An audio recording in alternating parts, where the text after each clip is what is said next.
Hello बच्चों, let's see the question. A block of ice with the lead shot embedded in it floating on a water contained vessel. The temperature of the system is maintained at 0 degrees Celsius. As the ice melts, when the ice melts completely, the level of water will in the vessel rises. तो देखते हैं true है false है। तो मान लो ये water है आपका, ठीक है, और यहां पर अपना ये आइस ब्लॉक है,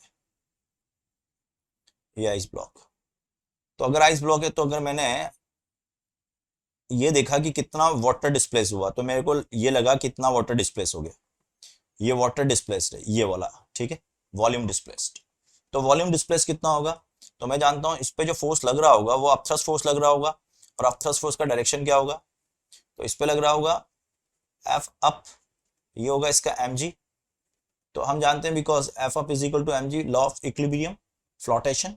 तो mg एफ अप कितना हो गया, v displaced into rho of liquid, यानी कि water into g is equal to m into g से g गया, सो v डिस्प्लेस कितना हो गया, that is m upon rho water.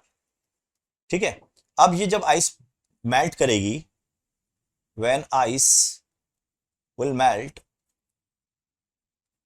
it will form a water।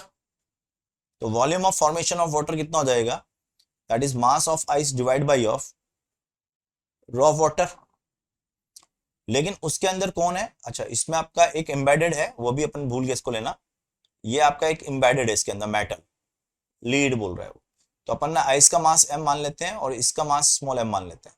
तो टोटल कितना हो गया, capital M plus small mg, है ना। तो मैं हल्का सा लिख लेता हूं इसको, यहाँ पे हो गया capital M plus small mg।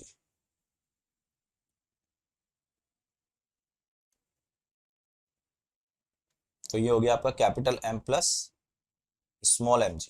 तो यहाँ पे capital M plus small mg, तो इसको मैं ऐसे लिख सकता हूँ m upon rho water plus small m upon rho water. ठीक है, अब फॉर्मेशन होगा तो क्या होगा, यहाँ पे स्मॉल m अपॉन ना, तो इसका खुद का डेंसिटी आएगा rho of metal, and because rho metal is more than the rho of water, hence that v final is less than to the v displaced। तो अब कम बना डिस्प्लेस से, तो लेवल क्या करेगा, down, level will fall, level fall. So right answer, ये इसका ये जो बोला है वो फॉल्स है, that is false, statement is false. All the best.